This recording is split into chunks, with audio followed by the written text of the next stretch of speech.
Well, thank you so much, Mark, for joining us on this episode of Mission Possible Climate Technology. Great to have you on. I'm very excited to dive in and hear more from you on Energize Capital, who you guys are and what you do. So I can kick it off and just give you a brief overview of Energize, if that would be helpful. Yeah. Talk at a high level about what we invest in, entrepreneurs that we look to back, et cetera. But what we do, so we manage about 1.4 billion, and we invest in climate and industrial software. So we're looking for digital tools that are digitizing some of these more legacy industries such as construction, manufacturing, utilities, energy, but also tools that are indexed to faster growing newer industries like EV charging, solar, battery technologies. And we do that by backing a number of companies, Series A through C, and investing in those companies in a traditional venture capital and then growth equity format, and then partnering with those companies over the long haul until they're eventually acquired or go public. But at Energize, we're big on a concept that we call passing the ball. So if I were to meet a company that is outside of my expertise, I would pass the ball to someone else within Energize. And so we try to facilitate a team culture like that. Yeah, right. And that gives you like the exposure and make sure you don't miss anything, I imagine, on some good opportunities. Right, exactly. Yeah, because you don't know who's going to meet who at a cocktail event or whatever it may be. Yeah. Like the choice of cocktail event rather than some conference. That's where you can find Mark, by the way, to everyone that's listening. Yeah. And with EV, I think that,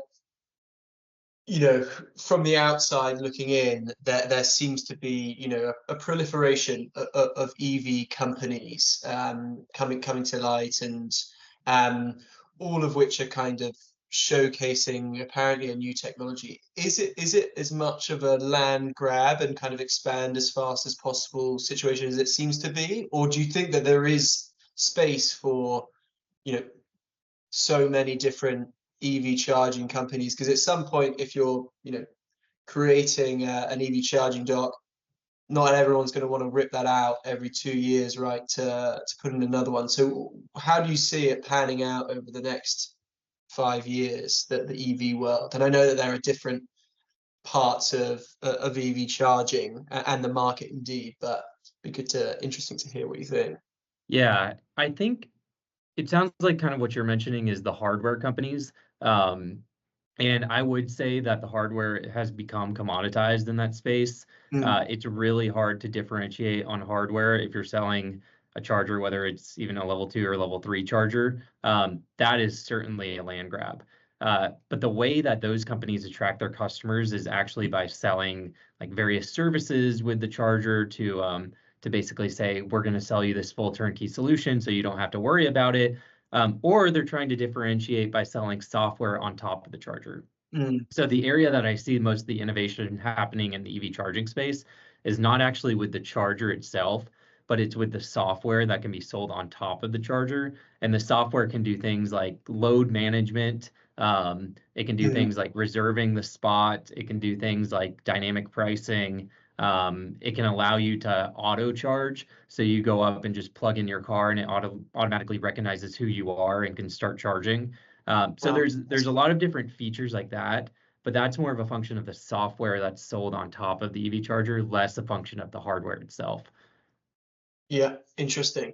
And you guys recently invested in Monta, wasn't it? One of your portfolio companies, which I imagine was, you probably did thousands of data points of analysis across the EV market to come to that investment. So all credit to those guys. Yeah, thank you. Yeah, growing incredibly quickly. They're all over Europe. We do have plans to expand to the US, and that investment was the result of one of those deep dives that I mentioned Yeah. earlier. So yeah, mapped out the Wow. whole market, and we're fortunate enough to partner with Monta. Yeah. That's awesome. Everyone under the sun, including my dad, who isn't the most technology advanced person, he still keeps his passwords in a booklet on his desk, is talking about AI. What how do you see, or do you envisage AI, playing a part in, climate technology? And so the way that I see LLMs and AI working in climate, it's when do you have to analyze massive data sets to ultimately drive a conclusion where you can take action out in the field.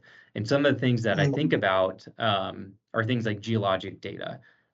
So if I need to scan through terabytes of geologic data that have all sorts of information on maybe where I can find various metals within the earth, or maybe where I can find even things like geothermal resources. That seismic data and that processing is incredibly intensive. And so I can see Mm. AI parsing through that data very effectively and then maybe outputting, hey, here's a region where we think critical minerals could be found. What kind of tree would you be if you had to pick one? Yeah. How about a mangrove tree? Mangrove So tree. Any yeah. specific reason?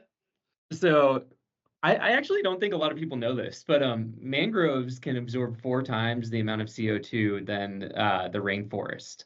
And so Four times. pound for pound, yeah, they can absorb 4 times the amount of CO2.